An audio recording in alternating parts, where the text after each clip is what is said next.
Hey there, it's Gary Parrish. Welcome back to the CBS Sports Eye on College Basketball Podcast, where we sometimes discuss camel fighting dodo birds, leaky black. Matt Norlander is here with me. If you're watching on YouTube, smash the like button like you're Brandon Davies. You have consent, and don't forget, while you're here, to also subscribe to the CBS Sports College Basketball YouTube channel if you haven't done that already. Let's get into it. And then there was one. You might remember, Norlander, you might remember, you were here right before the start of the season. I was just sitting here with you, and you started the conversation. I didn't know we were talking about this. You started a conversation about how it might be more difficult than ever this season to try to predict who would be college basketball's last undefeated team. I objected to the premise. I didn't think it would be that difficult. And then I made a prediction. Hey, rather than hear me retell the story, let's just watch the original version. Let's enjoy it together. Let's take a trip down memory lane. Okay. 6. All right, last undefeated team. Oh, buddy, I went and looked at the schedules of every team ranked in the preseason AP Top 25. This feels harder to forecast than ever before. Nope, I've got it. Okay, give me because I got 2 candidates, and trust me, they are quasi off the board. But give me your team and what date it's going to lose. Last unbeaten in the entire country. I did not remember who I said for this last season. It was Houston, and you made it to 9-0. Again, I picked TCU. They did not get to game 4. I'm going to Houston again. Put your ones up. Put your ones up like you're a tribal chief. Okay. I assume that's a professional wrestler, by the way. That's the professional wrestler. That's the professional wrestler. That's the universal champion for more than 1,000 days. Okay. Dead leg. Yeah, no shot. I know who that is. That's your tribal chief. Okay, we have just set a podcast record. First of all, you know what? Shouts to you. Did a little back end production. You pulled a me. You dropped something I didn't know was coming here, which is great, which I love to see. However, that is a record, by the way, for Parrish going with a look at me, Louie, less than 90 seconds into a show. Congratulations, you were right. Buddy, when you started this whole thing, and by you I mean me, by talking about Florida Atlantic's top 5 team in the country, you got to celebrate what you can celebrate. That's true. We will get to your FAU prediction. We might not. Show, I might be done talking about FAU. Yeah, no, I'm sorry. It cuts both ways on this one. However, congratulations on that, because of course, as many people realized here, by Sunday night, we lost Ole Miss, which was no shock whatsoever. Ole Miss got absolutely destroyed by Tennessee, and then James Madison got bumped from the ranks of the unbeatens over the weekend as well. Houston was the only one left without a scratch.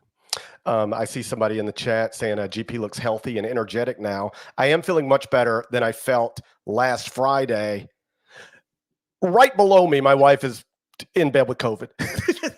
It's rough over here, man. Gosh. So admittedly, I did not watch or listen to the show. Was it a struggle bus situation on Friday's show? It was rough. I was having trouble getting through it. There was a time on Thursday night where I was like, I feel so bad. I don't know if I can do this. And then I was like, I'm just going to have to do it. But the weekend was rough. I felt really bad Friday, really bad Saturday. I'm feeling much better today. But as soon as I got home, actually, like when I landed, as I'm walking from my gate to baggage claim, I get a text from my wife. It's a positive COVID test. So we're struggling over here. But you know who's not struggling? Your Houston Cougars. Yes. COVID can't get them. 14-0 with 4 quadrant 1 wins. They are the last undefeated team in the country. In that clip we showed, you did ask me for the last undefeated team and the date they would finally lose. I did say that later in the clip. I just didn't want to run 5 minutes of old show. As much as I would have enjoyed it, I was scared nobody else would. But I did predict that Houston would be 14-0 at this point, 15-0 with a win at Iowa State, and then 15-1 after a game at TCU. I had their first loss coming this upcoming weekend at TCU. So now I don't know whether to root for it or not. I mean, that's up to you. But at this point, you've gotten it past the finish line, and we have an undefeated team still heading into the second weekend of the month. That's a good thing. Reminder, Houston has ranked number 1 in multiple advanced metrics of the mainstream variety for a month, and in some cases a month plus at this point. So from a predictive standpoint, this is not a surprise. Nonetheless, congratulations again to Kelvin Sampson. They've only played one Big 12. Let's keep the congratulations headed my way. I'm going to actually congratulate the coach and players responsible. No. Okay. No. Yes. That seems unfair. I don't feel like I'm getting enough credit I for this. gave you credit off the top. You don't listen. Okay, this is not a Chris Holtman situation, and we're not veering toward Chris Holtman territory. It's just not going to happen there. I'm going to point out the fact that Houston right now has won 14 games in a row, 1-0 in the Big 12. Although it did get let's be honest here. It was West Virginia at home, and it's not a good team. So that's the opener. Now it's got to play its next two on the road. We'll see if it can get the job done there. But by virtue of getting to this point on the calendar without a scratch and having defeated the likes of Utah, Dayton, both those teams could very well play themselves into the NCAA tournament. We'll see. Have a road win at Xavier, which is not nothing by any means. And they also have win over Texas A&M. I will get to the Aggies before we get out of this episode here. It is a decent schedule. It is not, in my opinion, one of the 10 best schedules to this point in the country by any means from a high major standpoint, but whatever, man. You get to January 8th and you still haven't lost a game.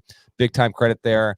And it sets the table for what will be one of the 3 to 5 biggest storylines in that league this season, which is Houston's been awesome the past half decade. Now, as it makes the transition officially into the Big 12, will it find itself in the next 2 months where it has been, every year as of late, and that is at the top of the league ledger? Obviously, it's a big step up, but so far, so good. You're very kind to Houston's schedule because not only is it not one of the top 10, according to the net, it's not one of the top 172. I was going high major, so I'm not sure where it stands. That would be obviously be the entire sport there. So I don't think it's an awful schedule. I think, but that's the immediate pushback. And honestly, like, we're goofing around. I don't have much else to say about Houston because it was just another big blowout win over a bad team. There's more important things that happened this weekend. But the one thing I will say is that when I tweet this Saturday night, the much of the pushback, to the extent there's any pushback, the pushback is like, I literally read this. Somebody saying my high school team could have gone undefeated against that schedule, or anybody could go, any good team, not great, any good team could go undefeated against that schedule. And that is wildly misguided. I mean, again, it's not the toughest schedule in the country. It's not one of the top 172 according to the net, but it is a 14-0 record featuring 4 quadrant 1 wins. Those quad 1 wins, you went through them. Dayton on a neutral, Utah on a neutral, Xavier on the road, Texas A&M on a neutral. Dayton, Utah, Texas A&M are all top 40 in the net, top 35 at KenPom. So I'm sorry, none of them currently have a number next to their name in the AP poll, but those are top 35, top 40 teams. The idea that Houston's played nobody, it isn't true, even if the schedule strength isn't great. The idea that anybody could go, not only do I roll my eyes at the idea anybody, because that's obviously not true, anybody could go undefeated against the schedule. I would make the other argument to the other extreme. Who else could have gone undefeated against the schedule? The list would be short, to be honest, especially in the context of this particular season where let's, I guess, wait another few more weeks, GP, before we really arrive there. But we're at a moment here where it's seeming like there's a lot of good teams at the top. But I don't know if we have a team. I think there could be an elite team that emerges, but at this point, a lot of teams have either stepped in it or showed that they have weaknesses, and those have been exploited. Not just like on a random one-off night. That's really Purdue at this point. There's even other high-level teams where they've been picked off. So to answer your question, I'm sure there might be 3 or 5 that could, and you could probably pull up the data and scrape the data and say, actually, when you look at this team versus this schedule, the probability is pretty decent. But I probably trust Houston more than any other team because, frankly, it's been doing this against this level of opponent for so long that it's exceeded expectations in terms of how good it is, no matter who it's playing. To be honest. How about this? If you took the top 10 teams in the country right now and allowed them, like just in this hypothetical world, to go play Houston's first 14 games, I would bet against every one of them going 14-0. That's a good call. And you know what? Purdue might burn me. UConn might burn me. But I'd win money. I'd win money by betting against all 10. And so I ran through it just sort of to sort of crystallize the point. I'll be quick with it. Number 1 team in the country is Purdue. They got a loss to Northwestern. Northwestern 67th at KenPom. Northwestern also lost to Chicago State. Houston has 4 wins over teams ranked higher than the team that beat the team that is ranked number 1 and favored to win the national title right now. That suggests even Purdue would have a hard time being undefeated against Houston's schedule. Number 2, Kansas lost by 14 to a Marquette team that is now 2-2 in the Big East. You sure they'd be undefeated against this schedule? Number 4, UConn lost to a Seton Hall team that's 66th at KenPom. That's lower than 4 teams that Houston has beaten. Number 5, Tennessee. This is where it gets interesting. Tennessee, no bad losses. Yeah.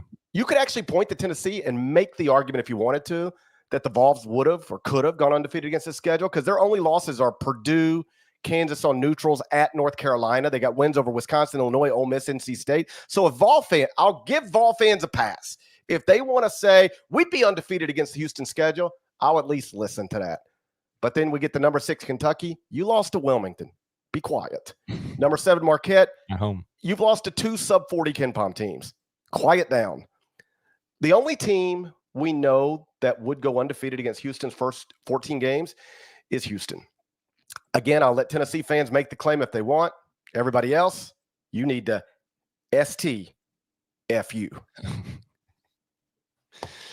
All right, there we go. There we have it. To me, Houston getting undefeated and being the only one, that's one of the bigger headlines of the weekend. But GP, I feel like the game that went down on CBS on Saturday with another Big 12 team is worthy of a little bit of discussion. This is America's most watched network, the network of stars.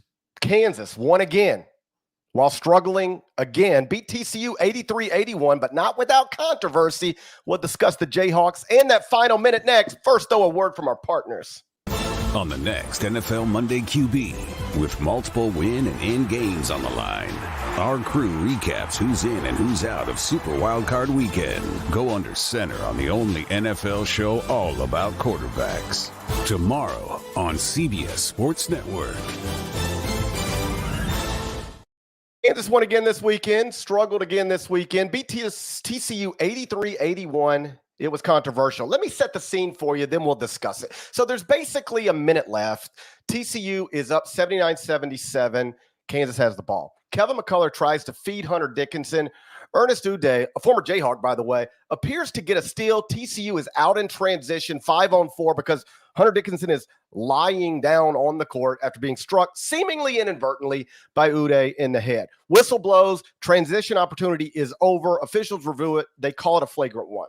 So instead of TCU being on a 5-on-4 break with a 2-point lead in the final minute, Kansas gets 2 free throws and the ball with 57 seconds remaining. Hunter Dickinson makes both free throws, tie game. DeJuan Harris gets a bucket. KU up 81-79. 43 ticks left. On the other end, Micah Peavy, offensive rebound putback, ties the score 81. So now Kansas has the ball, tie game, shot clock off. DeJuan Harris gets it to Hunter Dickinson, catches it deep, easy bucket, also controversial. Kansas has the lead. Jameer Nelson Jr. misses a jumper at the buzzer, and that was that. Deadleg, what'd you make of the final minute, Kansas TCU? Should TCU fans, I know they are upset. Should they legitimately be upset? I mean, you're entitled to be upset if you're a TCU fan. I get it. I'm not up in arms over the call, to be honest. The irony with all of this is that Uday, as you mentioned, former Kansas player, he is not at Kansas because Hunter Dickinson went to Kansas. So the fact that he winds up playing a critical role, albeit arguably unintentional role with this, and enabling a window to be opened for Kansas to take the game. To Big 12 fans that are familiar with this is obviously nothing new. Frankly, I don't hate the call.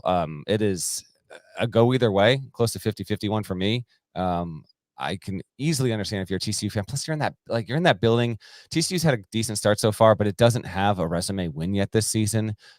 So you had one, you were hanging around, and they couldn't pull it out despite playing them close there. Kansas has won. I mean, the amount of games that Kansas has won in the Big 12 at home, where it's been down to a possession in the final minute, but they seem to pull it out, speaks to the year-over-year reliability to Bill Self as a coach and that roster. People that don't like Kansas are obviously going to push back against that pretty hard and say, it's always 8-on-5 in that building.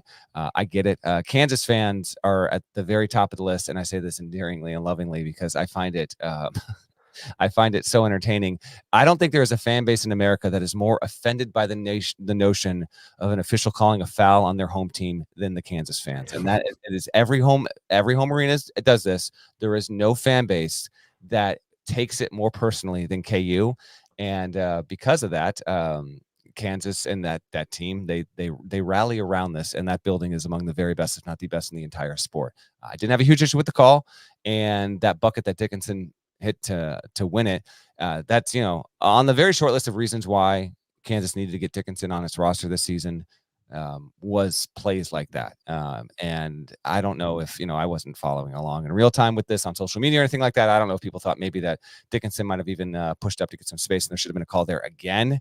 But you're in the fog. What are you going to do? TCU put up a big battle and a good fight, but KU gets the win and is we'll see down the road on Kansas and if it's able to establish itself as the true alpha in this league with the likes of Houston and all these others, GP, because I think even some KU fans would admit that to this point, it's getting the wins as it should, but there have been a couple of instances here where it has escaped and, in close to 50-50 kind of matchup. So that was kind of my takeaway on the game. Just to double down on something you said, I was down in Fort Lauderdale, CBS Sports HQ studios. First time I've been down there in a while, by the way. Yeah. They're great. Didn't even recognize the building when you walked in kind of deal. That studio's great. Yeah. Green It's room's very great. similar to the Stanford one up here. Yeah, no, it looks sharp. I was real impressed. It was nice to be down there, but I was on set with Jeremy St. Louis, and we're coming right off of this game live. And he was like, just your thoughts on the final minute. I said, I feel like I've watched that final minute of a Kansas game inside Allen Fieldhouse 100 times. Yeah. Like tight game against an inferior opponent, controversial call, but it goes your way. Then DeJuan Harris makes a bucket, game's over. Like, they just felt like I've watched that. I know I haven't seen it 100 times. It felt like I'd seen it 100 times. As for how it went down, I'll just say this. Gene Steratore is the CBS Sports officiating expert, right? Yeah. He said it should not have been a flagrant. Immediately. He looked at it. They went to him. He said, I don't see it. It should not. This is in the middle of the review. Yeah. He was basically predicting they're going to look at this. They ain't going to see what they need to see. We're just going to keep playing. So he was surprised that the officials actually did call it a flagrant one. Meantime, we go back to the studio in New York, CBS Broadcast Center. Jay Wright and Seth Davis, they both disagree with Gene and said it should have been a flagrant one. So for our purposes, I don't think I have much interest in debating whether the call was technically correct or not relative to the rule book, because simple. Yeah. If Gene and Jay and Seth can't agree, I don't imagine there's much anything we're going to be able to say. There might not be hope for the world if that's the case. That's good. I'm just saying this seems like the type of thing where people have already made their minds up, right? And there ain't nothing I'm going to be able to say to change anybody. Like, I could talk to Seth Davis about this for the next hour. I would not change his mind. All right. So I don't think we're changing anybody's mind. I guess the main thing I would say is that regardless of whether it was a correct call relative to the rule book or not, it felt wrong. Emphasis on the word felt. Okay. It felt wrong to have a game decided that way because it really did flip the game. Like if TCU is up 2 and out in transition, 5-on-4 break in the final minute, you just pause it right there and do the whole win probability thing, they're probably going to win that game. But by the time TCU got the ball back, TCU was down 2 and basically on the wrong side of a 2-for-1 situation because Kansas got to go down and take 2-for-1. So that stinks. I hated the call, even if it was technically right, and I'm not certain that it was. Simply put, if a game can be determined with a flagrant one connected to what we all watched on Saturday afternoon, we have a rule book problem. What Ernest Uday did in that moment should not flip a game against TCU. That's the part that felt wrong. So if Gene Steratore is right, and it should not have been a flagrant one relative to the rule book, then shame on the refs. But if Jay and Seth were right, that it should have been a flagrant one relative to the rule book, then we need to change the rule book. Because I saw Kansas fans, even some of them, tweeting this on Saturday. I feel bad about that. Like, I'm glad we won. I'll take it. Trying to win another Big 12 title. But that didn't feel right. That didn't feel right to me. I don't care what the rule is. I mean, obviously, I do care what the rule is. But it's just when you watch that and you go, did that feel right? Should that really have decided that game? I didn't think so. There's a lot of gray area, in my opinion, when it comes to flagrant run interpretation. You get some of this as an analog is in college football with the targeting rule. And this has been something that has obviously caused plenty of uproar in that sport. Hopefully it doesn't rear its head, pun intended there, on Monday night in the national championship game. We'll pick that before the show's out here. But yeah, I would, when it comes to the flow of the game, the way that it was playing out, particularly with how Uday was playing and how that play played out, I wouldn't disagree with you on that, GP. You just don't want to have a game marred by that. Now, sometimes it's just inevitable. It's going to happen. But I wish there was a bit more decisiveness in the language when it comes to some of these flagrant ones. I mean, I wrote about it last week in the court report. There are multiple flagrant one interpretations for coaches being outside the coaching box, and it is a little bit of an irony. And a couple of people found me and said that they were genuinely happy to hear this was the case. A couple of officials were like keeping coaches in check and being like, get in the box. So it was it was cool to see that the article actually seemed to have a little bit of impact there. But it is ironic that kind of flagrant one warning, even warning first in a flagrant one, has not been called for years and years and years.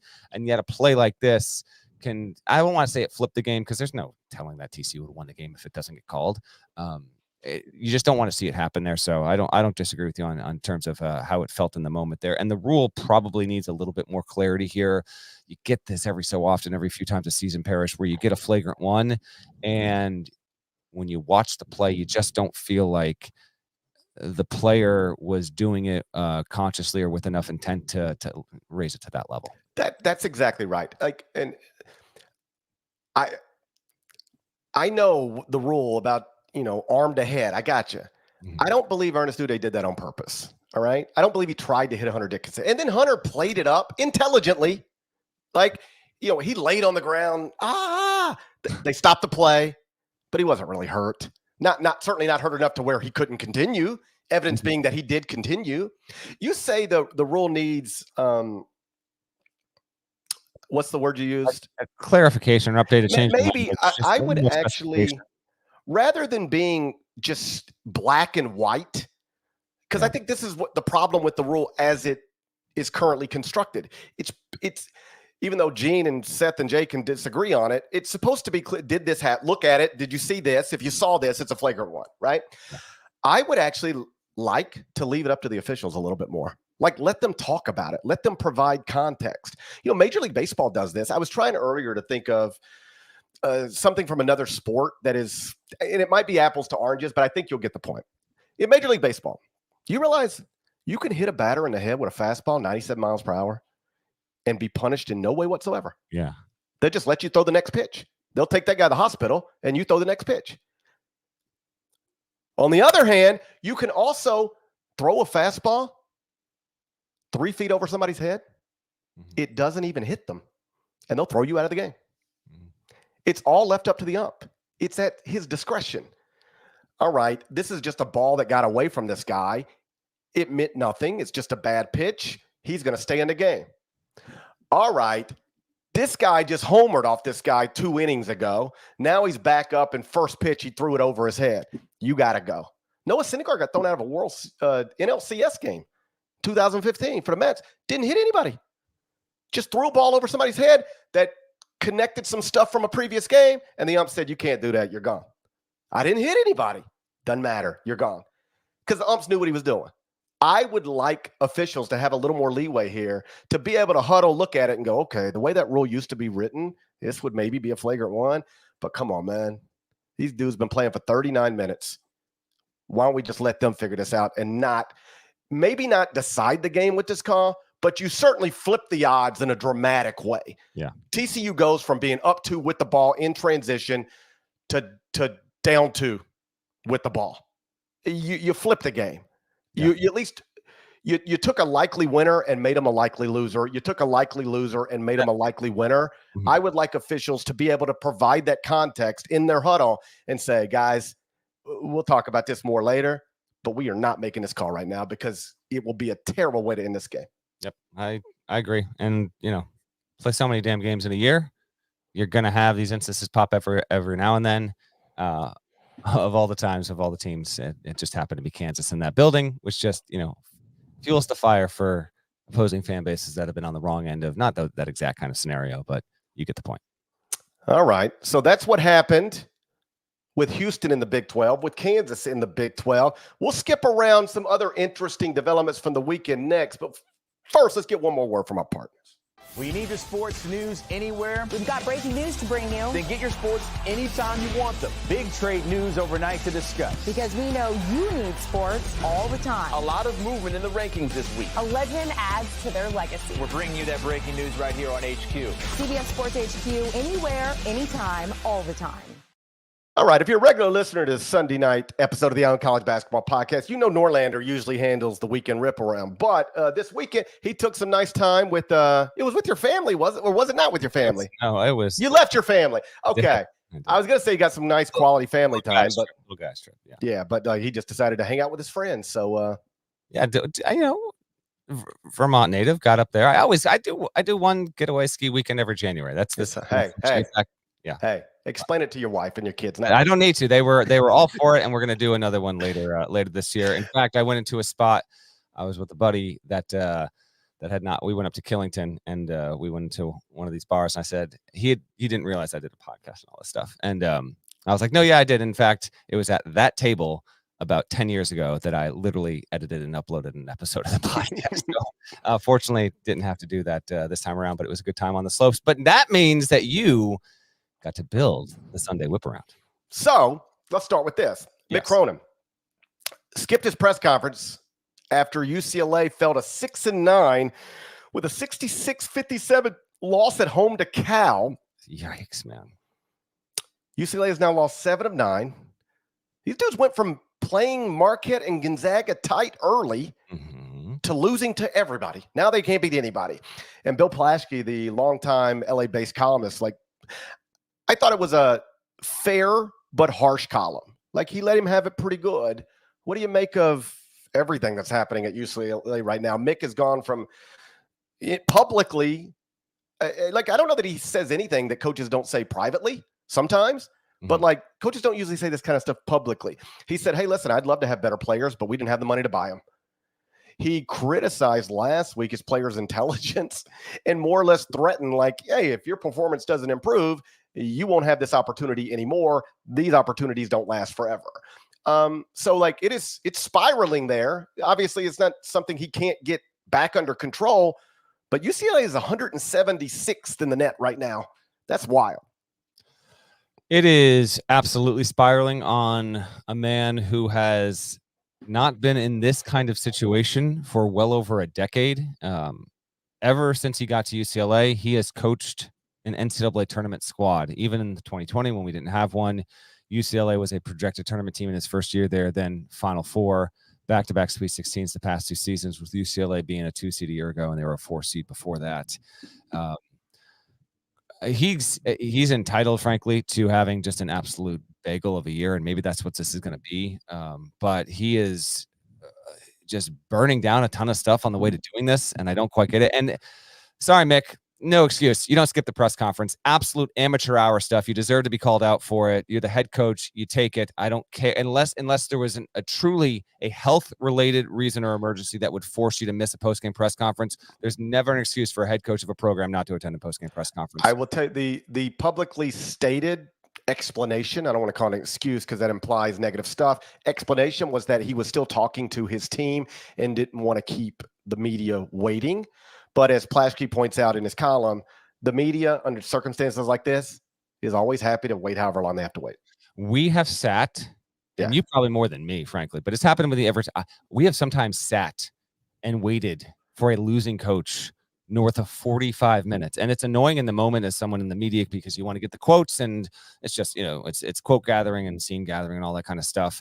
And some coaches, I think, over the years maybe have taken a little bit of sick delight and knowing that the media is sitting there waiting and be like, oh, they'll wait for an hour. That does happen, but it doesn't matter, man. Show up to the press conference, Mick. Not acceptable. Sorry, dude. You got to be at the presser. You're having a bad season.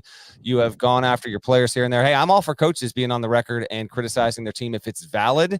And in many cases, these are grown men, and in some cases, they are grown men on their way to making a paycheck professionally to play basketball at the next level after college. There, but you get the attention of Plaschke. That's going to make a lot of noise in that town, as it should.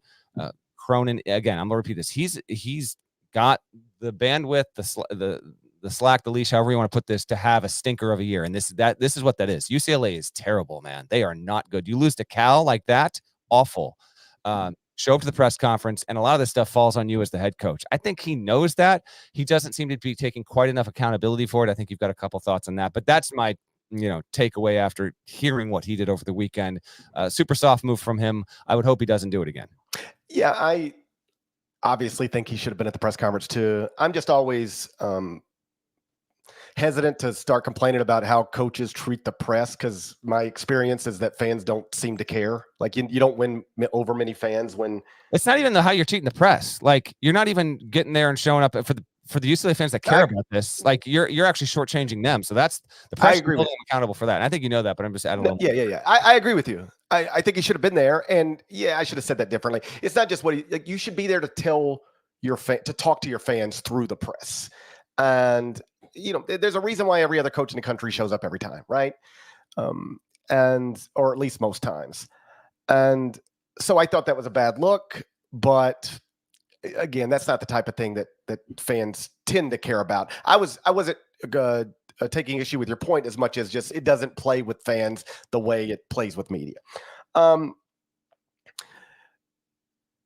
You say that he has done enough to earn the opportunity to have a terrible year, and I agree with you. Like, I still think Mick Cronin is one of the best coaches in the country. It would be crazy for me to watch a sample size more than a decade long and then change my entire opinion 2 months into a season where he's caught with 7 freshmen, right? So but at UCLA, this is not the place that they have patience for this kind of stuff. I mean, you realize Steve Alford was in the Sweet 16 in March 2017 and fired 13 games into the 2018-19 season. Yes. 2 years after that, less than 2 years after that, he's gone. Yeah, I know. Right? Yeah, I agree. But I'd split it this way. This would be the first time Cronin doesn't make the tournament. That was the second time Alford missed it. So I don't think there's any chance that Cronin gets fired. I don't think it's going there either, but I just want to be clear on this. I think UCLA could lose another 20 games the rest of the season, or how many are left, and I still don't think he'd be fired. I agree with you. I don't think he's in trouble of getting fired this year, but you keep this going the way it's going, you come back next year and miss the tournament again, that really might be it. And the problem he runs into now is that, because we talked about this a few weeks ago, if you're Louisville, you're looking for a coach, why wouldn't you at least kick the tires on Mick Cronin? And I still would. Even if this season was bad. This kind of stuff just is not. But this kind of stuff makes it harder to do. Way harder, man. Way harder. Way harder. And so you might be, when you start saying stuff publicly like, hey, I'd like to have better players, but we don't have NIL money at UCLA, that probably doesn't play well with everybody at UCLA, right? So you probably are alienating yourself from some people at your current place and also causing problems with possible future employers. Because it's like, oh, well, the guy's he's done a lot of good stuff, but now he's just showing up at press conferences, pointing fingers at everybody other than himself. And then he's skipping press conferences. And are we sure we want to get into business with this guy? I'm just saying this has not been a good 2 months for wherever Mick's career is going. And I guess I just say this. I get how frustrating it must be to get into a profession under certain pretenses and then watch it just flip so dramatically. The way that being a college basketball coach and college football coach has flipped in the past few years. Name, image, and likeness rights, transfer portal, one-time transfer waiver. The job description is vastly different than it's ever been. And you have to do things that you've never had to do. But that's the point. You have to do things that you've never had to do. So if you don't have NIL money just stacked up like you're Texas or Kansas or Arkansas or Alabama or whatever, well, then it's your job to go create the NIL money. If you have dumb players, which is certainly what Mick implied last week, well, it's your job to recruit smarter players. This goes for anything in college athletics. Like, there is no general manager to blame. There is no front office to blame. Like, you are in control. And so I don't think fans have much patience anymore to hear, particularly coaches at blue blood programs like UCLA, to complain about their roster or complain about their NIL money. Because I think what most fans would say back is, yo, man, you're in charge of the roster. You can raise NIL money. I mean, there's probably a smart way for you to even come out of your own pocket if that's what you need to do. There's ways around everything. But like just losing every game and complaining about it afterwards and pointing fingers everywhere else, that's problematic. Yeah, we can keep it moving. One note here, because I did fact check myself in real time. I thought Lavin might have only missed one and gotten fired. That is what happened. He was there 7 years. Year 7, they were 10-19. He was out. They had made the tournament every year before. Hadn't made a Final Four like Cronin did. Make an Elite Eight in his first season. Four Sweet 16, excuse me, in the preceding 5 seasons before that. What else from the weekend do we want to touch on here? So we'll go from Mick Cronin to Mick Cronin's former school, Cincinnati. Maybe one of the more surprising victories of the weekend. One in terms of notable games. Cincinnati wins at BYU. Do you believe the Bearcats are legitimate? Do you think BYU is a classic computer tricker? I'm not going computer tricker just yet here, although this is another team in that general area. Ski country out west. How about that? Colorado, it was a year ago or 2 years ago. Now you got BYU here. Let's go with Cincy first. 12-2. I did have them making the tournament this year, so you pat your back. I guess I'll pat mine, although we are a ways to go. This was by far the most significant win of Cincinnati's season so far. A lot of road to hoe there. We'll see if they can get it done. Wes Miller, he's in getting his guys eligible because of all the changes that happened back a month ago or so. This is a big one, and there's a few 2-loss teams out there that are starting to perk up and make some noise and maybe start having people pay attention. But you do this, and you do it on the road, double-digit win. I thought that was significant. Real quick on BYU, also now 12-2 by virtue of this loss. Is it surprising? Yeah, of course it's surprising, GP. Their numbers had been so good, and the schedule overall, frankly, you could really look at the schedule that BYU played and say it wasn't even as good as Houston's, in my opinion. So we'll see moving forward. If I had to, you're not asking me this, but if you had me pick, BYU's next 2 months or Cincinnati's, who would I buy more? I would buy BYU more to this point, but that's a big time W, and we may well come to learn that Cincinnati winning at BYU is going to have to it will get other big wins in the Big 12, but maybe that was the one that really turned the season and will be the clincher between them getting in or going to the NIT. Yeah, Cincinnati doesn't have big wins other than this one, but the losses are at Xavier and to Dayton in Cincinnati, but not at Fifth Third. So technically neutral. Yeah. They've only played 3 games in the first 2 quadrants. 3. But they are 1-2 in those games. And they don't have any other losses anywhere else. I moved them into the top 25-1. I got Cincinnati 24, BYU 25, and now Wake Forest 26. First team out, Texas Tech. I got my eyes on them. Okay. But BYU, in terms of computer trickers, currently 4th in the net, 9th at KenPom, 8th at Bart Torvik. But they're just 2-2 in the first 2 quadrants. Only got 1 quad 1 win. That's a victory over San Diego State nearly 2 months ago, and now you lose a home game to Cincinnati, and up next for them is at Baylor. You know what that means? Tell me. Oh, it's my favorite saying. Okay. You can't lose a game. Oh, yeah, that's right. Yeah. You can't lose a game you're supposed to win right before you have to play a game you're supposed to lose. That's how you get a losing streak. That's how you get a losing streak. Reliable chestnut there. That's right. Do you consider, how about this, though? I feel like calling a 2-game losing streak isn't a streak. That feels too aggressive. I feel like it's got to be 3 in a row. Either way, well, let's name it. What is it? What are 2 losses in a row? You know what? To me, that's a skid. It's a losing skid. Yeah, give it a skid. 2. This is officially to all sports media out there. 2 in a row. That's a skid. 3+, then you're on an official streak. Okay, now let's make a promise to each other. Okay. Every time we write, every time we talk. Every time. Yes. Every time without exception. You want to cut our palms right now, make this a blood oath? Let's do it. Let's be blood brothers. Okay. Did you ever trade blood with somebody when you were a kid? Of course. Was I born in 1747? Of course not. Like, what kind of question is that? I feel like I used to trade blood with people. Yeah. I feel like that was a thing. Like you cut yourself and you trade blood with people. Yeah, no. And that's how I got HIV. All right. I didn't. But I feel like I'm blood brothers with people. I don't remember who, but I feel like I've done that. I'm not going to be one of them. However, I will agree.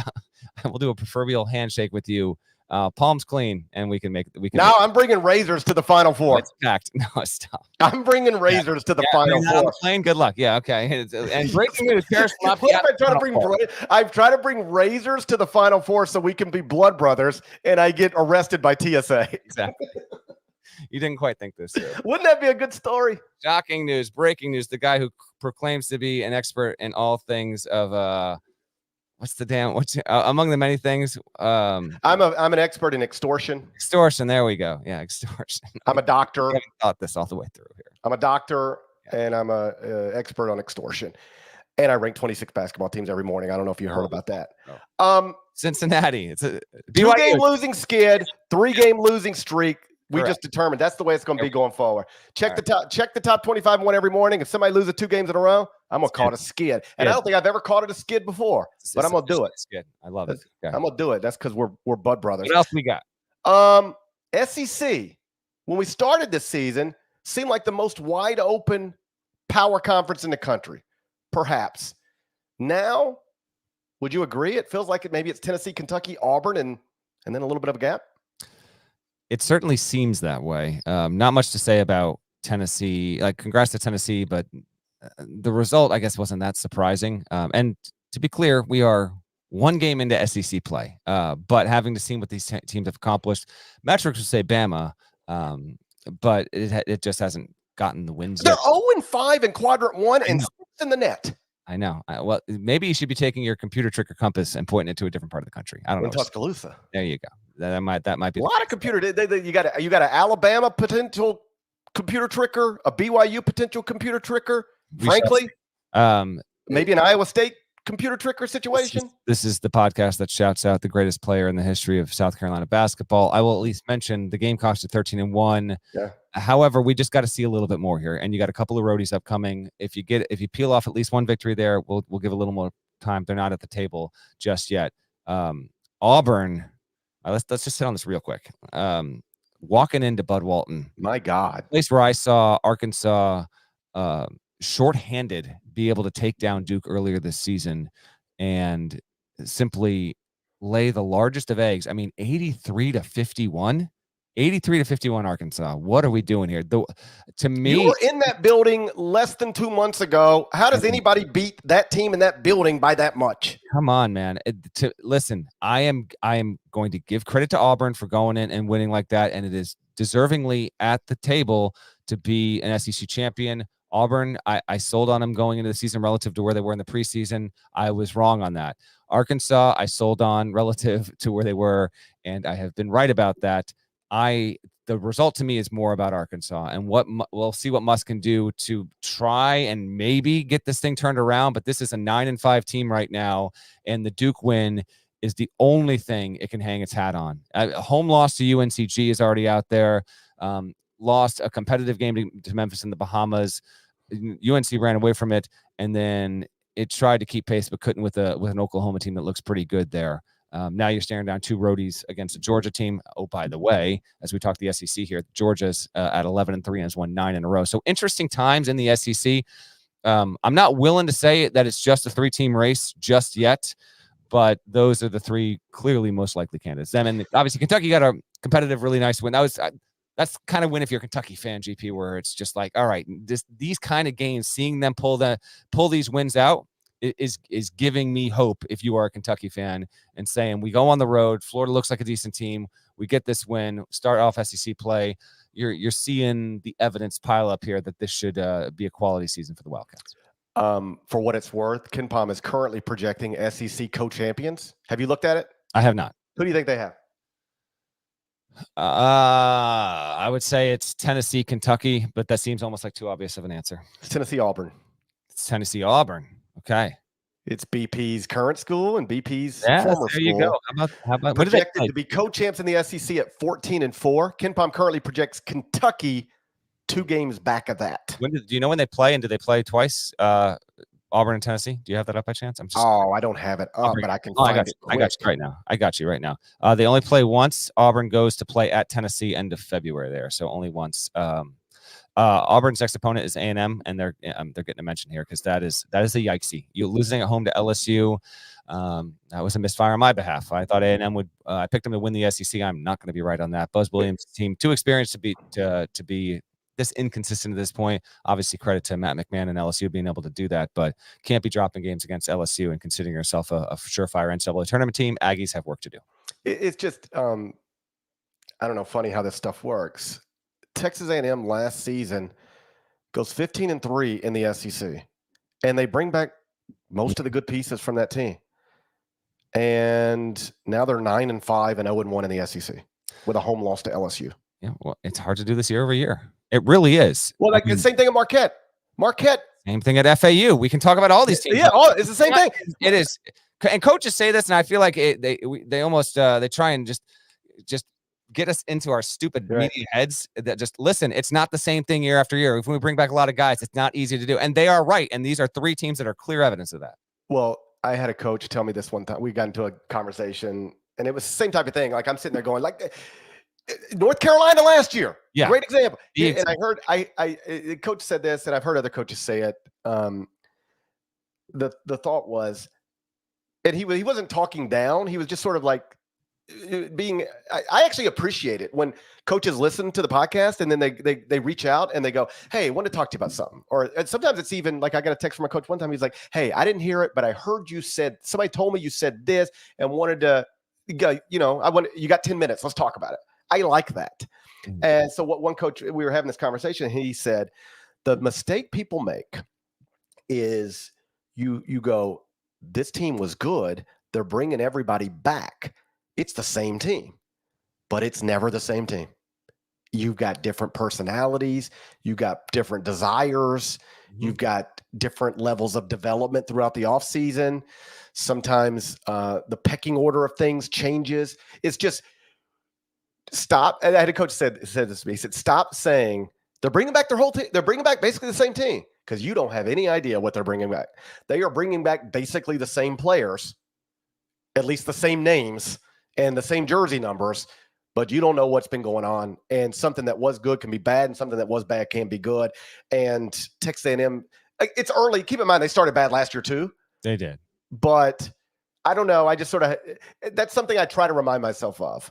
And maybe I need to, maybe I'm the person that needs to be reminded of this most after North Carolina last year and Florida Atlantic this year. Like, just because all these dudes are back from a good team doesn't mean they're going to be a good team again. And there's a lot of examples of that throughout the sport. As we do this right now live here, I mean, right now, Northwestern just hit a triple. It's 64-47. Now, Northwestern's at home, and it's a 10-3 team before this game goes final, but that they're beating Michigan State 64-47, excuse me. And that's a Michigan State team that was also picked preseason top 5. So, dude, you have no – it's becoming difficult to find 26 teams to put in the top 25 and 1. Well, dude, would you agree on this? And we're veering a little bit, but we can have this quick discussion because I think I had this as an email mailbag question in the court report last week. To me, this year, the top 20-ish teams at the top, I feel like it's weirdly enough, because we're still in a COVID year, it shouldn't be this. And maybe this will prove to be incorrect 6 weeks from now when we look up. But I feel like the top 20, I'm not talking the top 3, the top 5, who are the elite teams. I'm talking the teams that are in contention or should be in contention to get a 1, 2, 3, 4, 5 next to their name in the big dance. I feel like for whatever reason, that's just a little bit lower this year across the board. Like if you're grading it out last year, year before, really 2020 year as well. I could be wrong on that, but it's just a general vibe. Maybe it's because we're getting these random losses. And you're seeing like, and again, I'm saying this in real time here, so this is going to go out to traditional podcast channels overnight and into your phones on Monday when you're listening. But like, I've been watching this game with the side eye here, and like Michigan State's getting run, dude. Like it's almost a 20-point, and this is a team that's been up and down all season. But to your point, I guess, I would you agree? Top 20 teams, they just feel like a tick down from what we've seen in recent years. Yes, and I think I'm just telling you when I wake up. And I go, okay, I got to get this team out. I've got to get Florida Atlantic out. I decided to get James Madison out. You got to definitely get Texas A&M out. There was another one I had to push. I had to push out 4 teams this morning. And then I'd start looking for 4 teams. And it's like, really? I guess congratulations, Wake Forest. I have noticed the top doesn't, like Purdue is excellent. And we should know Purdue handled Illinois. Illinois covered that number on Friday night, but Purdue was big. Yeah, the I whole actually game. caught most of the, Yeah. I actually caught most of that game, and Illinois kind of chased at the end, but that was, if you watch the game, it was one of Right. those where it's like you never thought Illinois was actually going to come close. No, to Illinois was down double digits the entire second half until there were like 3 minutes left in the game, 4 minutes left in the game. So if all you did was go to bed on Friday night, wake up Saturday morning and look at the box score, you'd be like, ooh, Illinois played them tight. They didn't. They made the score close at the end, but that was not a competitive game. So I think Purdue is excellent. I think Houston's excellent. We just, we need to see it against, elite competition, and we will. They play in the Big 12. There's no way not to play elite competition. But yeah, the rest of the top 10 after that, I mean, I've got Kansas in the top 3, and they seem very vulnerable. And then once you get to the 20s, I've just been rotating teams out of there. It feels like for 3 straight weeks now. So yeah, I think I don't even know how to quantify this, but it feels like the level of basketball being played at the top of the sport, to your point, is a little down relative to where it normally is. And I didn't have any idea we were going to talk about this, and I might not even be right. I'm just sort of thinking through it. I wonder how much of that, if any of it, is just the roster overhauls. It's just so many people playing with new people every single year. Could be that, although Marquette doesn't have that. That's right. So you don't have that Marquette, you don't have it with FAU. Yeah. Michigan State. It's kind of weird. Yeah, that's the case. Duke, to a certain extent as well. Shire got into that whole conversation with me when I talked to him for the Arkansas game, where he was basically laying out like, here's what it was like when I was a player, and when you go from freshman to sophomore, and how big of a jump that actually is, and your roles in this team, and like we're gonna be asking guys in roles to do things that they weren't doing a year ago, and a lot of those teams actually didn't use the portal, so it is a bit ironic. Hell, maybe I'll even include this in the court report there because there's something there. But that, with even saying that, like, yes, Marquette is now 2-2 in the Big East. I'll mention the Big East here in a second.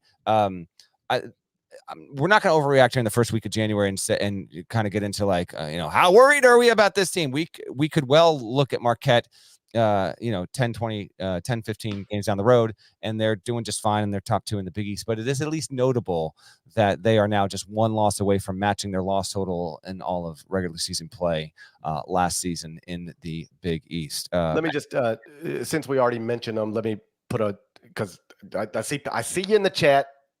With FAU, like I moved them out of the top 25-1. I felt like I had to. They're still 5-2 in the first 2 quadrants. That's not just trust me. As somebody who looks at this stuff every morning, that's not bad. Okay, what do we got out that? What's the other records outside of it? Well, they're 3-2 in quadrant 4. That's the problem. Like the loss to Charlotte sounds bad, and it is bad, but it's only a quad 2 loss. Oh, that was my question. Yeah. Was it quad 2 or quad 3? It's a quad 2 loss because Charlotte is 105 in the net. And when you're on the road, you go all the way up to 135, still falls in quad 2. So that felt like, because I saw a lot of people lumping it together. Like, here comes FAU taking another horrific loss. It was a bad loss, but it ain't as horrific as the other 2 they got. They've got 2 quad 4s. They're the only team in the country with 2 quad 4s and 2 quad 1s. And now they got a quad 2 to go with it. I've got them out of the top 25-1. And I'm not saying they can't get back in there, but the problem with playing in the American Athletic Conference, this version of it, is that you don't have places to make up for bad losses. Like, Marquette just lost at Seton Hall, right? Well, they got plenty of time and places to offset that with big wins in the Big East. And that's why if you take let's pretend that BYU is actually a top 10 team in the country, and that's what they'll prove to be. Well, then you can lose at home to Cincinnati. You got a million opportunities to make up for it. And if you're legitimately good, you will. But when you are FAU or Memphis, you do all this work in your non-league to set yourself up. I mean, the AAC had 2 top 20 teams heading into conference, and then one of them loses a starter for the season to a knee injury. That's Memphis and Caleb Mills. And the other one, can't stop taking bad losses, and you don't have places to make up for them. And that's how you end up in that 8-9 game again or something like that. And so it's just, this isn't expert analysis, but, if you're trying to get a seed in the NCAA tournament that's going to set you up for success, as opposed to, you're hoping Fairleigh Dickinson upsets the number 1 seed and you get to play them. well, then you can't keep taking losses like this because their quad one number of wins is going to be low, even if they were excellent all season long. They only going to have so many opportunities. That's why you can't damage quad 4, quad 3, quad 2, and they got bad stuff in quad 4 and now something bad in quad 2 too. All right, let me just drop a few on here. You tell me, you react to whatever you want to. But this is my scene. I didn't see a lot of these games, but this is me looking at the results from across the weekend and kind of the bigger picture stuff. Let's go to the Big East here first. So St. John's goes in, wins at Villanova in the Finn for the first time since the Jurassic era. Johnny's now 11-4.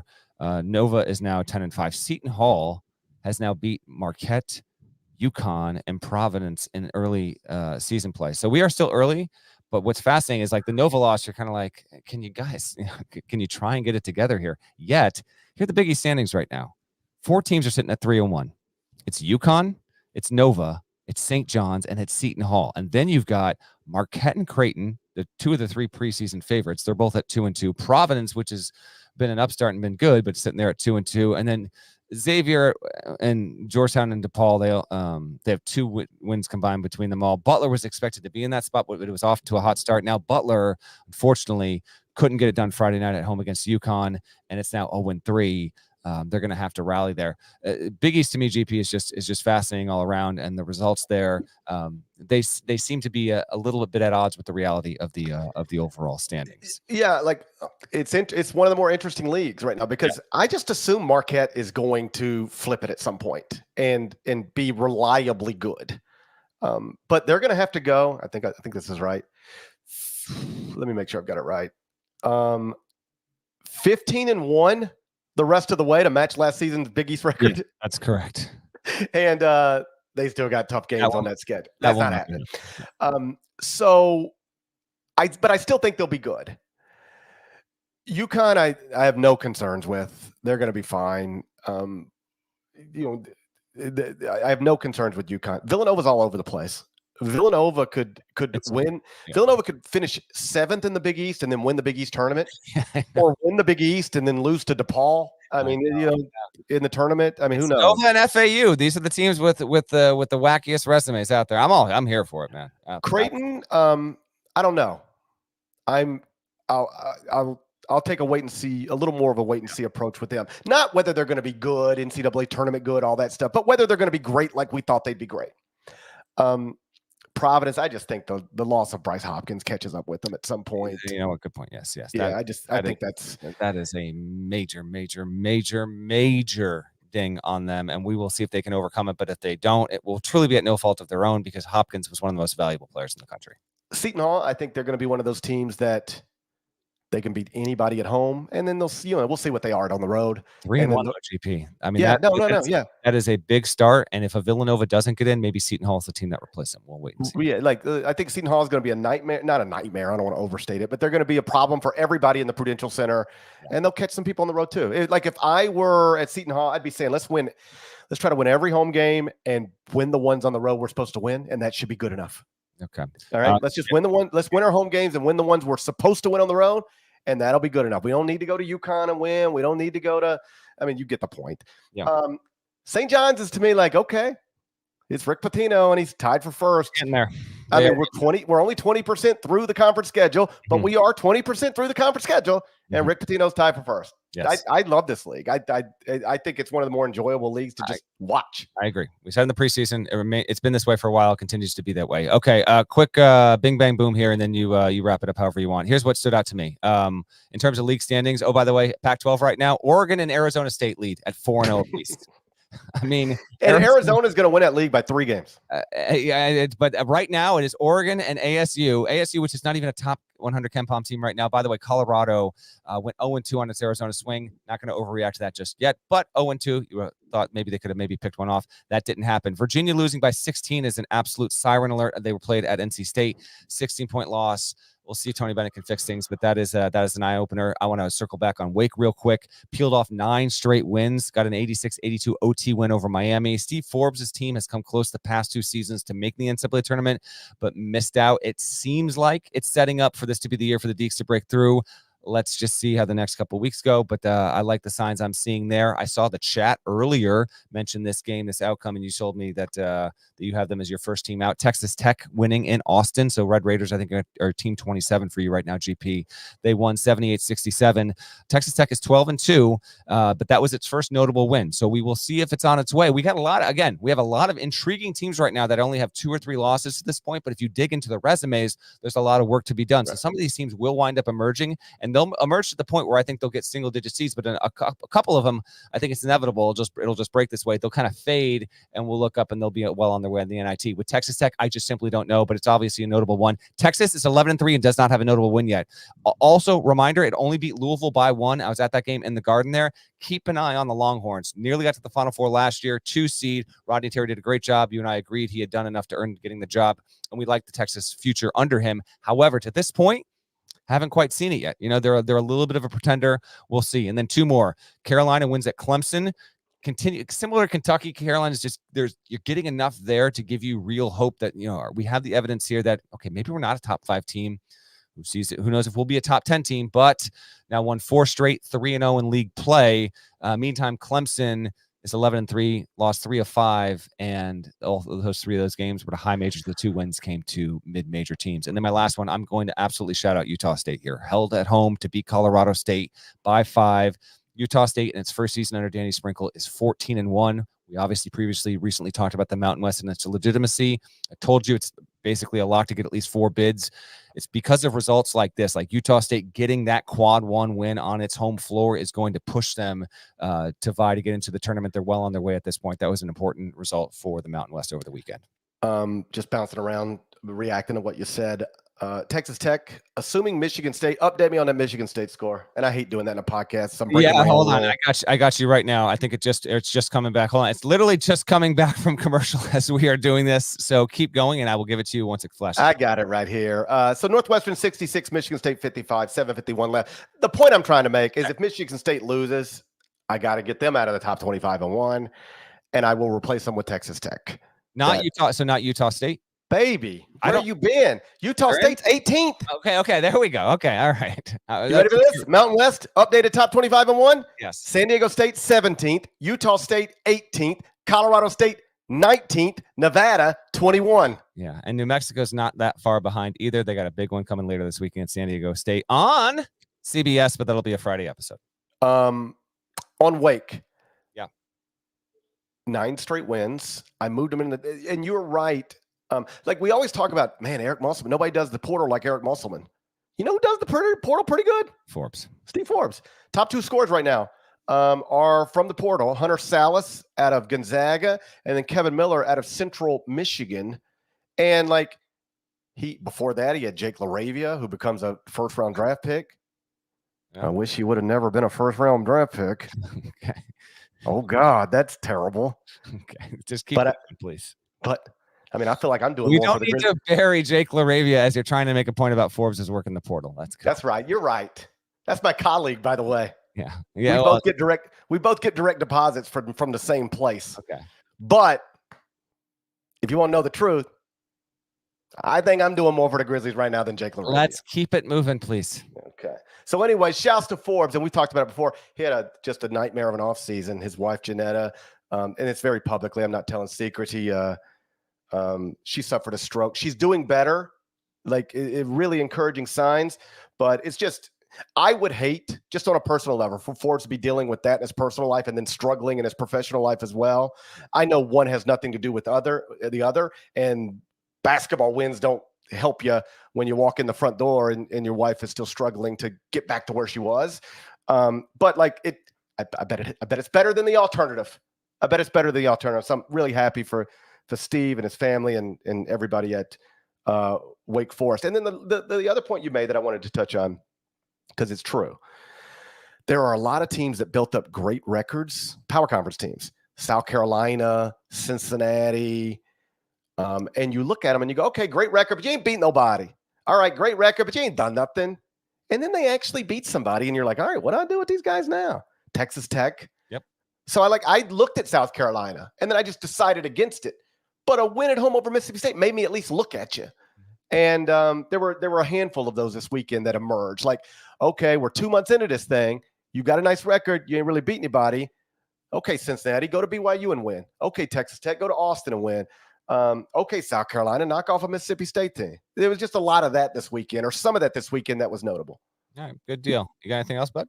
Well, just looking ahead to the next couple of nights, there's nothing from a college basketball perspective interesting on Monday night. No top 25 teams are scheduled to play, which means none are going to play. I don't know why I said it that way. It's not like no one will be scheduled to play right now. And then I'm not going to just scramble down to the local blacktop and get it going. That's not it. Would be like, oh no, on Sunday night I said none of them were playing, and then on Monday morning they decided to schedule a game. No top 25 teams are playing Monday night. At least no current top 25 teams. We do have the college football playoff. Let's pick it. It's Washington and Michigan. Monday. Game one. Monday. What's the line? Can I guess? You can do whatever you I'll want. say Michigan's gotta be favored, obviously. I'll say that is Michigan -3.5. It's 4.5. 4.5. Do you want to add it to the Final Four in one tally? I think we have done this almost every year. So this is an unofficial it's an official Final Four in one tally. Nada added to the board here. I did, by the way. Did you mention on the show or not? I sent Nada. He texted. Oh, this is how I see what's going on. He texted me your picks, your game picks, and so literally I'm in the gondola on Killington going up, and I sent him back all the stuff. I sent it from the gondola. Well, how'd you go this week? Nada's got it here. Actually, let me bring it up real quick. I don't know who covered or not. Hold on. Where is my Nada? I'm bringing it up. Here we go. I picked Purdue. Purdue is that's a loss. That's a loss. I picked Kentucky -1. That's a win. That's a win. Okay. I picked Kansas -7. That's a loss. 1 and 2. I picked. Why did I pick Mississippi to cover? That's a terrible loss. Yeah, I did that too. It was a terrible loss. 1 and 3, and then I took Clemson -. Oh, I had no. You know what? These picks don't count. These picks. Well, 1 and 4. I went 2 and 3. Gondola ride doesn't count. It wasn't on that gondola ride, but I had some very kind college student offer me a gummy on the gondola. I just turned it down. 10 milligrams or 25? Because you got to know. You got to know. You got to know. If you don't know the difference between 10 and a 25, boy, you messing around too much. He was first. I don't. I that really might not be safe. Although to be fair to this chap, it was like the second to last ride of the day, so he might have just been trying to get it going there. I turned it down. My point is this: gondola ride picks should not count, but I'll wear it all the same. Okay, you're 1 and 4. I'm 2 and 3. I had a 1-game lead. That means I have a 2-game lead. That means no matter what happens in this national championship game on Monday night, I will walk into Friday's Final Four and 1, still with an insurmountable lead. Okay. All right. Do you want to pick or do you want me to pick first? I want to pick first because I want to be. I already got my pick, so I will not. Got mine. Okay. I'm Washington. Same. Straight up.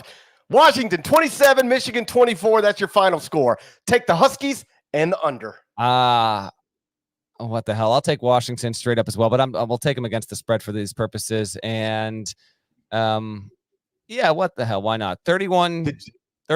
No, I'll go make it weird. I'll say 26-20 Wazoo. Not Wazoo, Washington. Wazoo is not in this game. And it's wild. Did you hear what Jim Harbaugh's going to do? I assume this is a bit, so go ahead, lay it on me. He's going to let Phil Martelli coach the game. Oh my gosh. We're running long. Do we need to get into this? I don't care. Here's my official, because I saw some people, everybody's got opinions on it. Here's my opinion on on Juwan Howard letting Phil Martelli coach back in Philadelphia today. I don't care. Yeah. But yeah, it is weird. And if I were a Michigan fan, I would be going, why does our coach 500? Why does our coach seem more interested in fist fighting people than coaching basketball games? That's what I would want to know if I were a Michigan fan. I did see that, and I was like, all right. And obviously, he was in Philadelphia, so it's just like imagine. I don't know.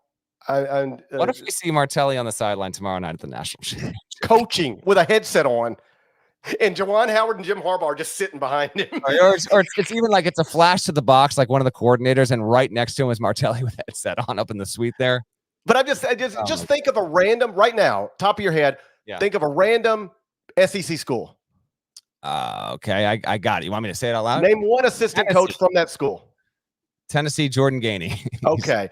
wherever Jordan Gainey lives, just imagine Tennessee was playing a game there, and Rick Barnes was just like, "Hey, I ain't coaching tonight because we're in Jordan's hometown." That's bananas. Yeah, I think I said Jordan. I meant Justin Gainey. My apologies. Justin, right. But yes. Yeah, okay, just the same thing, right? It's just like, what? What are we doing? I know. Like, there's a reason you've never heard of this happening before, because it's strange. It is strange. So anyway, I don't care, but it is strange. But I do look forward. I think Phil Martelli could coach football. He probably could. Remember when Tom Izzo was thinking about coaching football? I don't. I remember when he put his guys in football gear. I remember that. That was this was a real thing. He was thinking about maybe becoming a football coach after he already had a Hall of Fame basketball career. And I wrote a column about it. I mean, I'm just at CBS. I mean, I've been there, I don't know, a year or two. I'm still This is 07. We're thinking this is 07. Then. I don't remember. I just remember there was like a legitimate report. Tom Izzo was maybe thinking about coaching Michigan State football or something. And I wrote a column. I didn't really know Tom that much back then. And I wrote a column basically saying, like, just because he was friends with the old 49ers coach. Yeah. Come on, man. Mariucci. Steve Mariucci, right? Been like friends since they were like 10 or whatever. So it's the classic young guy writing a column. Like, just because you're friends with a football coach doesn't mean you can coach football. Like, what are we doing? And so something happened and my phone rings and it's Tom. And I'm like, oh God, here we go. So I go, all right, well, I guess I know what this would. I don't remember the context, but I just, hello? And the first words out of his mouth, keep in mind, we barely know each other. All right. First words out of his mouth. You really think I couldn't coach MF in football? I was like, excuse me? And he starts laughing. he had fun with it, but I was like terrified because he sounded mad eventually. Or he sounded mad initially. But if Tom Izzo could coach football once upon a time, I don't have any doubt Phil Martelli could as well. And I look forward to that tomorrow night. Yeah, Northwestern's up by 13 about Michigan State for the third straight time. Welcome to the top 25 and 1 Texas Tech. So we don't have anything on Monday except for football. We both have picked Washington to win outright. Tuesday, pretty great schedule. Run you through some games. Tell me what stands out. Houston is at Iowa State. That is the number one team in the computers against a possible computer tricker. That's going to be difficult, though. I'll be surprised if that's not a tight game. Texas is at Cincinnati. All right, you got one big win. Can you get two? Here's a chance. Purdue is at Pinnacle Bank. They're going to walk right in. Probably. BYU is at Baylor. Hey, don't lose one you're supposed to win before you got to play one you're supposed to lose. That's how you get a losing skid. That's a skid. That could be a skid right there. Could be a BYU skid on the way. Colorado State is at Boise State. That is just here we go. Colorado State. Although that's not the same situation as BYU. Continue. That's a tasty Mountain West affair. Duke is at Lil Bub. Lil Bub. They got to go to Pitt and deal with Lil Bub. Good luck with that. That's the Matt Plizga special. He's the SID at Pitt, former SID at Duke. So, yeah. Texas A&M is at Auburn. Man, we are loaded up on Tuesday. And then on CBS Sports Network, we'll have a triple header. We're going to open with Inside College Basketball at 6:30 Eastern. 7 o'clock Eastern, Toledo at Kent State. 9 o'clock Eastern, Creighton at DePaul. 11 Eastern, it's my San Diego State Aztecs at San Jose State. So it looks like somebody's staying up to about 2 o'clock in the morning, 3 o'clock in the morning, maybe 4 o'clock in the morning on Tuesday. You want to see some bloodshot eyes on a Wednesday morning podcast? Baby, be here at the start. And this is an opportunity for a programming note. This is why once we hit this point in the season, we have been trying to give you these 9 a.m. podcasts as frequently as we can. But when GP is in studio late the night before, we're going to do 10 a.m. starts on YouTube for our live audience. The chat's been nice.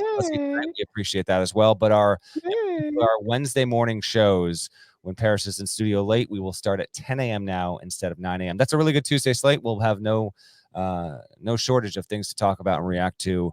Let's predict right now. What game will we be reacting to? What will lead the Wednesday show? My guess is, I'm going to say, man, there's a lot of options here. Why the hell not? Pitt takes out Duke, and we lead with a Duke loss on Wednesday. Lil Bub? Lil Bub gets it done. Keep in mind, Pitt is 10-5. Does Pitt have a top 100? If Pitt doesn't have a top 100 win, I'm walking that back immediately. I will say. Oh, you're going to regret this. Oh, am I? You're going to regret walking it back. Well, but I am walking it back. They haven't. Not that they can't. They haven't beaten a top 100 opponent yet. I got to see it happen once. I can't just walk in and just declare that. I don't think. I feel like a BYU loss at Baylor. If it happens, that's not leading the show. No. Here's what it will be. You ready for this? Yeah. It'll either be Houston losing at Iowa State, which I'm not predicting, but it's certainly in the cards, or it will be Purdue losing at Pinnacle Bank, or it will be Duke losing at Pitt. One of those teams is going to lose a road game. And if none of that happens, the next obvious pick is, or the next choice is obvious, I should say. What do you think it is? I mean, you should know what it is. It's crystal clear. Phil Martelli coaching Michigan to a national. Oh my God, that's going to be wild. That's going to lead the show for that. He deserves that. I mean, it better be in Houston right now. That's all I'm saying. He deserves that. He deserves the opportunity. That's what I do not think Houston, Purdue, and Duke will all come out of that. Okay. One of them is going to lose, maybe more. All right, there we go. All right, I can't wait. I'm Feel fired better. up now. Go get some. You know what? You look like you need some sleep, and frankly, so do I. Man, I got a long way to go before I can get to sleep tonight. Okay. I got to unpack a suitcase, repack a suitcase, figure out how I'm going to get kids to school in the morning with a wife in the bed, and I got to catch a plane. Man, I ain't never needed a nanny more than I do right now. And that sounded bad. But you know what I mean? I just need help. I just need help. In fact, I think I do. I think I just need help. Shouts to Devin Downey. Shouts to Chester, South Carolina. Shouts to Terry M.F. Antigua, legend. Shouts to Huck. Don't you ever. Who is this? Who is this? You said it at the top of the show. It was I don't know. Norlander's inability to acknowledge the tribal chief is shameful. Tribal chief. I knew it was some sort of name that I was like, is it a non-PC name? Like, I can't even remember what this guy's called. This is Roman Reigns. He's your universal I know champion. the name Roman Reigns. So his real name is Roman Reigns, and his stage name. No, I don't think his real name's Roman Reigns. I don't know. I think his real name's like Jay-Z or something. So it's not Jay-Z. What if his real name was Jay-Z, but he changed it to Roman Reigns? Okay. Well, wouldn't that be something? You call him Roman Reigns or the tribal chief or the head of the table, but you must acknowledge him. He's got to narrow this down. It's got to be let's go with one. Put your one up. I don't know why he doesn't just have a one up here. That doesn't work. That's a goofy way to design a Roman Reigns. Shouts to Roman Reigns. Yeah. It's a great champion. If you're not subscribed, please go subscribe anywhere you subscribe to podcasts, including Apple and Spotify. There's more of us than there are of them. One of us. Someone in the chat is saying BYU at Baylor is a battle of the thems. Oh my God. I didn't even think about that. Yeah. Buddy. They're gonna be some. Yeah. Let's wrap this show up. Yeah, we better go before we say something ridiculous. All right. We'll see you later. Bye-bye.